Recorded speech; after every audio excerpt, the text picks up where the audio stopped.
David കാറ്റ്ല അടിപൊളിയാണെന്ന് എനിക്ക് തോന്നുന്നുണ്ട് കേട്ടോ. കാരണം ബെഗാനെ മനസ്സിലാക്കി, ബെഗാന്റെ ടാക്ടിക്സുകളെ മനസ്സിലാക്കിയിട്ടാണ് കാറ്റ്ല ഇന്നലെ കളിച്ചത് എന്നുള്ളതാണ്. അപ്പം നമ്മൾ ആ 2 ഗോൾ വാങ്ങത്തില്ലായിരുന്നു, കുറച്ചുകൂടി ഒന്ന് ശ്രദ്ധിച്ച് കളിച്ചിട്ടുണ്ടെങ്കിൽ അത് നമ്മൾ വാങ്ങില്ലായിരുന്നു എന്നുള്ളതാണ്.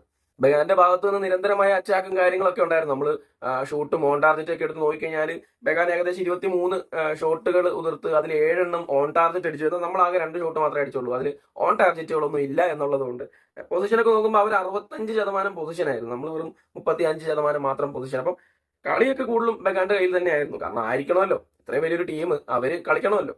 ഓക്കെ, പക്ഷേ ലൊബേറോ പറഞ്ഞത് 6 ഗോൾ അടിച്ച് വിജയിക്കുമെന്നായിരുന്നു. പക്ഷെ കാറ്റ്ല അത് നൈസായിട്ട് തടഞ്ഞു എന്നുള്ളതാണ്.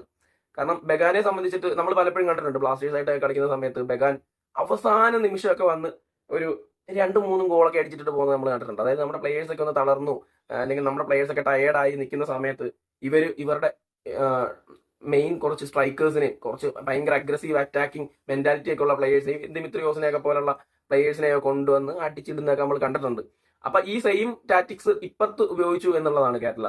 അതായത് ആകെ 2 വിദേശ താരങ്ങൾ വെച്ചിട്ടാണ് സ്റ്റാർട്ടിങ് ബ്ലാസ്റ്റേഴ്സ് കളിച്ചത്. അതിനുശേഷം ഫസ്റ്റ് ഹാഫ് വരെയും അങ്ങനെ തന്നെ കളിച്ചു.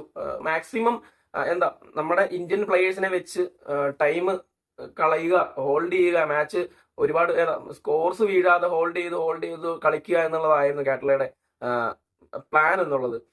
അതിനുശേഷം കളി കുറച്ച് കഴിഞ്ഞ് നമ്മുടെ സെക്കൻഡ് ഹാഫ് ഒക്കെ കഴിഞ്ഞതിന് ശേഷമാണ് നമ്മുടെ വിദേശ താരങ്ങളെയൊക്കെ ഗ്രൗണ്ടിലേക്ക് കൊണ്ടുവരുന്നത്, അറ്റാക്കിങ്ങിന് കൂടുതൽ പ്രാധാന്യം കൊടുക്കുന്നത്. അപ്പൊ അത് അടിപൊളി ഒരു പരിപാടിയായിട്ട് എനിക്ക് തോന്നി.